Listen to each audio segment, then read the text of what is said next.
यहाँ पे अपनी बात रखने के लिए बुला रहे संचालक महोदय भाई अवधेश जी, और कई ऐसे लोग हैं हमारे जिनका नाम छूट गया है। मैं उन सबका उसी श्रृंखला में नाम जोड़ता हूँ।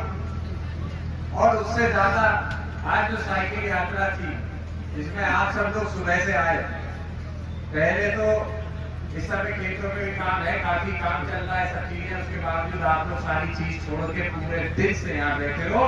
आपका सबसे पहले हम सब अपनी तरफ से धन्यवाद देते हैं कि आपने समय निकाला। और अपने युवा साथियों का भी धन्यवाद देंगे कि जहाँ साइकिल यात्रा को लगभग 12-13 किलोमीटर हम लोगों को चलानी थी, लेकिन समय हम लोग के पास कम था, लेट हो गए थोड़ा हम लोग शुरू करने में। तो जो साइकिल यात्रा कहिए 2-3 घंटे में खत्म कर दी थी, सरपट हम लोगों ने, मेरा ख्याल 2-2.5 घंटे में ही पूरी साइकिल यात्रा निपटा दी। लेकिन आज यहाँ पर आपके बीच में आए हैं, चुनाव के बाद पहला मौका मिला है आप लोगों के बीच रसपुरा बाजार में आने का। पिछली बार जब आया था, चुनाव का समय था, शाम के समय बाजार में एक प्रोग्राम हम लोगों ने रखा था और लोगों के घर जाके गए थे, प्रधान जी भी थे साथ में और सभी लोग थे। प्रधान जी के ऊपर क्या बीती, क्या उन्हें प्रशासन के द्वारा दबाव मिला, वो तो आप सबको पता होगा। लेकिन जिस तरीके का सहयोग आप लोगों ने 2024 के चुनाव में दिया, क्योंकि बदायूं में हम लोग लड़ाई लड़ रहे थे, लेकिन जिस तरीके का तांडव प्रशासन संभल जिले के अंदर कर रहा था, उसके बावजूद इस गुन्नौर विधानसभा ने ऐतिहासिक जीत दिलाने का मुझे काम दिया। उसके लिए मैं आप सबका तहे दिल से आभार, धन्यवाद।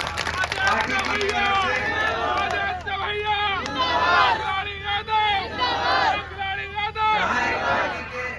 अपने नेता की तरफ से एक प्रत्याशी के रूप में धन्यवाद देता हूँ, तो वही एक बेटे के रूप में अपने पिता की तरफ से भी, क्योंकि वो भी इस चुनाव में रहे, आप सब लोगों के बीच आए, तो उन्होंने भी मेरे लिए वोट के लिए जितनी मेहनत करी थी, तो मैं आप सबका धन्यवाद देता हूँ कि आपने जो विश्वास नेता जी से शुरू हुआ, फिर प्रोफेसर साहब जी तक आया, फिर आदरणीय धर्मेंद्र यादव जी तक आया, आज मुझे मौका मिला।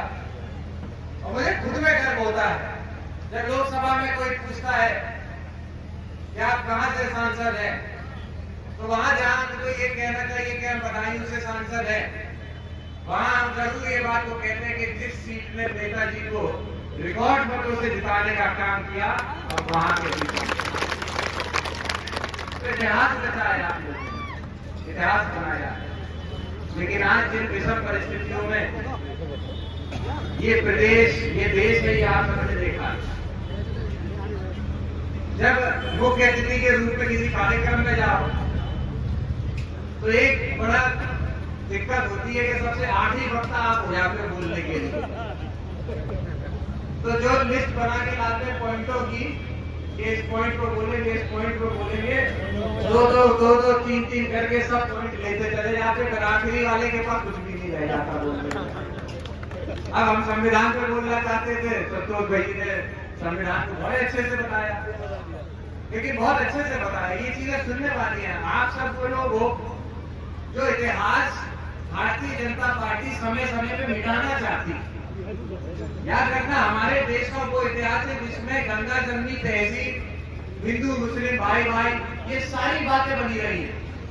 उस इतिहास को खत्म करना भारतीय जनता पार्टी चाहती है। उसी के बारे में आदरणीय संतोष जी समय समय पे आपको बता रहे हैं। वही हमने देखा, आपने देखा, इसमें कोई अब कभी झूठी बात तो रही नहीं। आप प्रयास बीजेपी वाले ये भी कर रहे हैं कि जितनी क्षेत्रीय पार्टियां हैं, जैसे उत्तर प्रदेश में समाजवादी पार्टी है जो भारतीय जनता पार्टी से सीधे लड़ रही है, आगे के पास है बिहार में तेजस्वी जी की पार्टी है, वो सीधे लड़ रही है। तो अब हम लोगों के ऊपर भी संविधान के द्वारा संकट ये आ रहा है कि ये ऐसे संशोधन कर रहे संविधान के अंदर कि अगर कोई FIR भी हो जाए और हम लोग मुजरिम न कहलाए जाए, उसके बाद भी अगर किसी को 30 दिन से ज्यादा की सजा हो जाएगी, तो चाहे कोई सांसद हो, विधायक हो, मंत्री हो, प्रधानमंत्री, उसको अपने पद से हटा दिया जाए। तो आप भी जानते हो, राजनीति में राजनीतिक द्वेष के धाराएं केस कितने होते हैं आप सब पे भी हुए होंगे। तो उसके चलते कोई मुख्यमंत्री जो किसी के अहम वोट से मुख्यमंत्री बना, अगर आप मान लीजिए उसको केंद्र सरकार अपने दबाव में निकाल देती है, तो क्या ये संविधान के अनुच्छेदों के ऊपर खतरा हुआ कि नहीं हुआ? ये आजादी के ऊपर खतरा हुआ कि नहीं हुआ? वहीं अब नए आप देख रहे हैं चुनाव शुरू होने वाला है। अब चुनाव जैसे शुरू होगा यही सारे बीजेपी वाले जितने बरसाती महिला है सब फिर आएंगे गाँव पहुंच के और फिर वही टक्कर अपनी चालू करेंगे। पहले हिंदू मुसलमान करेंगे, भाई को भाई से लड़ाने की बात करेंगे। जहाँ पे हिंदू समाज में अन्य जाति के लोग हुए तो वो समाजों को लड़ाने का प्रयास करेंगे। और फिर आखिरी में आपसे कहेंगे देखो साहब, प्रधानमंत्री कितने दयालु आदमी है, उन्होंने जीएसटी में कितनी कमी कर दी कि व्यापारियों को फायदा हो जाए। तो भैया जब जिस समय ये लागू किया था जीएसटी 8 साल पहले, तभी हम लोग कह रहे थे कि ये गलत लागू कर रहे, तभी कम कर देते इसको। 8 साल तुमसे पैसा लिया, अब ये कह रहे कि साहब कितना बड़ा तोहफा मोदी जी ने दिया बताओ। जब 8 साल 18% और 24% तुमसे टैक्स ले लिया 8 साल, जहां चुनाव आया समझ गए कि हम लोग के भेद भूल गए, इसको सारी जीएसटी वापस कर ली। और ये देखा कितने बहरूपी एक तरीके से आप लोग समझो। हम लोग मंचों से कहते थे कि बताओ इन लोगों को शर्म नहीं है, ये बच्चों की किताबों पे भी जीएसटी लेते हैं। तो अब की इन्होंने जीएसटी खत्म कर दिया, किताबों पे करा। अब इनका खेल देखो आप, किताबों पे 18% जीएसटी के लगा रहे, 12% लगा रहे, 12% किताबों पे जीएसटी खत्म कर दिया। लेकिन जो कागज जिससे किताब बनती है उस पर 18% जीएसटी लगा दिया। किताब पे जीएसटी खत्म कर दिया, लेकिन जो कागज किताबों में लगता है उस पर 18% जीएसटी लगा दिया। तो बताओ तुम्हें 12% से 18% टैक्स बढ़ाया कि नहीं बढ़ाया? और ये बनाते हैं मूर्ख हमें तुम्हें कि हमने मुक्त कर दिया, टैक्स खत्म कर दिया। और ऐसी कई सारी जगहों पे हुआ। आज भी मैं दावे के साथ कह सकता हूं जो जीएसटी रिफॉर्म हुआ है, जिसके अंदर 2 स्लैब बनाए गए हैं, उन दोनों के बावजूद ये जीएसटी की जो पूरी योजना है ये पूरी तरीके से फायदा देती है, तो देश के पूंजीपतियों को फायदा पहुंचाने का ये काम कर रहे हैं। और किसान की तो बात करते थे, कहते थे किसान की आय तुम नहीं करेंगे। क्या स्थिति है बताओ? खाद की डीएपी मिल रही किसी को, एमपी के डीएपी मिल पा रही किसी को? 1700-1800 रुपए ब्लैक में बताओ मिल रही कि नहीं मिल रही तुम लोगों को? पहले लाइन लगाओ सवेरे से शाम तक, सचिव साहब का इंतजार करो, सचिव साहब जब आएंगे तब खाद देंगे हमें। जब सचिव साहब आए तो बड़ी लड़ाई झगड़ के लाइन जब तक पहुंचे तो थोड़ी सी खाद पाओ, 4 बोरी चाहिए हो तो कहीं नहीं है, एक बोरी लेके जाते। अब 1 बोरी का क्या करोगे जब 4 बोरी तुमको चाहिए? और उसके बाद जो खाद आपको 1300-1400 रुपए में मिलनी चाहिए, उस खाद की कीमत कितनी ये लोग ले रहे हैं? 1700-1800 रुपया लिए जा रहा है। और उसके बाद भी ये लोग प्रदेश भर में खाद दे नहीं पा रहे, किल्लत पड़ी हुई। अच्छा आप बताओ मौसम का क्या हाल है? इस समय कितनी बारिश हो जाती है, जो धान पड़ा हुआ खेत में कितनों का तो बैठ गया, पता नहीं घर पर हुआ कि कितनों का बैठ गया, कितनों का नुकसान हो गया। तो ऐसे में जहां सरकार समाजवादी की होती थी, जहां नेताजी आदरणीय अखिलेश यादव जी, जहां कहीं आपदा आती थी, किसान की फसल खराब होती थी, तत्काल आदेश होता था कि किसान परेशान ना हो, हम उनको मुआवजा देने का काम करेंगे। सरकार पूरी तरीके से अपने किसान के साथ खड़ी होती है। आज क्या हो गया?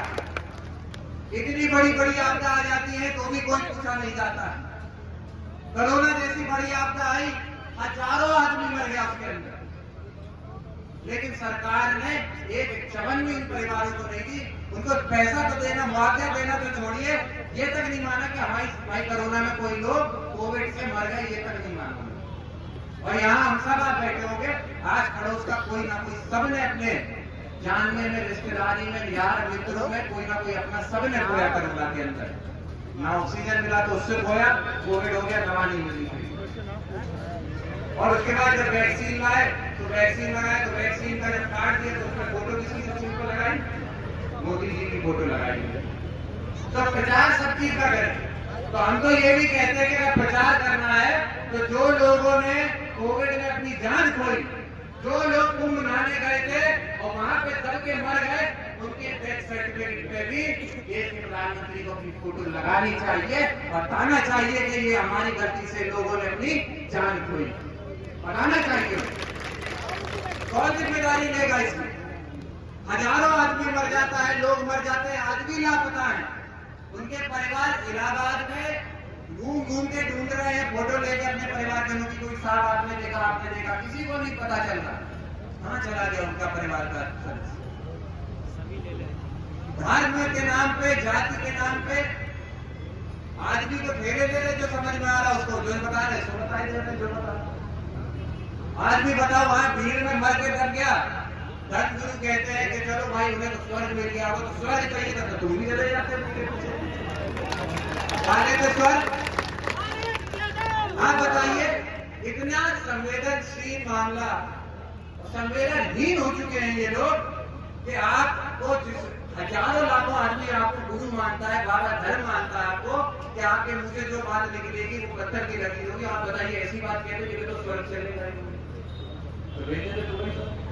तो हम लोग धर्म और जाति के खिलाफ ही, धर्म हम लोग भी मानते हैं, अपने भगवान की हम भी पूजा करते हैं, लेकिन अपने भगवान को लिए नहीं घूमते दिखावे के लिए कि इनको देख के हमको वोट दो। हमने जब सरकार रही तो अपने किए कामों पे आदरणीय अखिलेश यादव जी के द्वारा जो विद्यालय बनाए गए होंगे, जो स्कूल बनाए गए होंगे, जो अस्पताल बनाए गए होंगे, जो सड़कें बनाई गई होंगी, जो पुल पुलिया बनाई गई होगी, जो आखिरी खेत तक पानी पहुंचाने का काम हम लोगों ने किया था। एक साल में एक बार नहीं, दो बार नहीं, कितनी बार बम्बे की 3-3 बार चढ़ाई कराते थे आदरणीय शिवपाल सिंह यादव, ताकि किसानों के खेत तक पानी पहुंचे। आज बताओ सफाई हो पा रही बम्बे की? कोई पूछ नहीं रहा, पानी मिल नहीं रहा सिंचाई के लिए। आपदा में पूरा पता बांध कट गया, कितने लोगों की कितनी दिक्कत हुई, फसल की कितनों की गई, खेत चले गए, कट गए सबके, कोई पूछ रहा? तो आज ऐसा क्या है कि जब हर जगह पे बेरोजगारी बढ़ती चली जा रही है, महंगाई बढ़ती चली जा रही है, शिक्षा के नाम पे आप बताइए, जहां सरकारें पलट दी जाती थी, शिक्षा अगर कोई सरकार नहीं दे पाती तो सरकारें पलट दी जाती थी।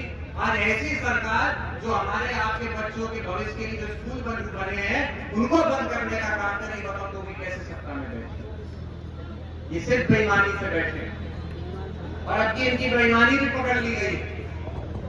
जो वोट चोरी आपने सुना होगा नारा, वो तो दूसरे अभी संतोष जी बता रहे थे, जो अन्य हम लोग के पड़ोसी देश है वहां पे भी है, वोट चोर गद्दी छोड़, ये नारा वहां भी चला। ये हम लोगों ने नारा दिया पार्लियामेंट के अंदर, जब वहां पे हम लोग पार्लियामेंट में दिखाते ही नहीं थे। इनका भी जो कैमरा होता है, जैसे ही हम लोग कोई पट्टी लेके पहुंच जाए पार्लियामेंट के अंदर, तो कैमरा घुमा देते हैं बीजेपी वालों की तरफ। तो हम लोग भी पट्टी लेके बीजेपी वालों में घुस गए, दिखाओ कहाँ नहीं दिखाओ, जाएंगे जहाँ नहीं दिखाओ वहां जाएंगे हमारे। कहा नहीं हमने दिखाई, हम चढ़ गए उनकी बाउंड्री पे चढ़ गए, यहाँ से दिखाओ नहीं। तो हम लोगों को अब ये चीजें अपने हाथ में लेनी पड़ेगी, ये कहने का मेरा मतलब। अगर मैं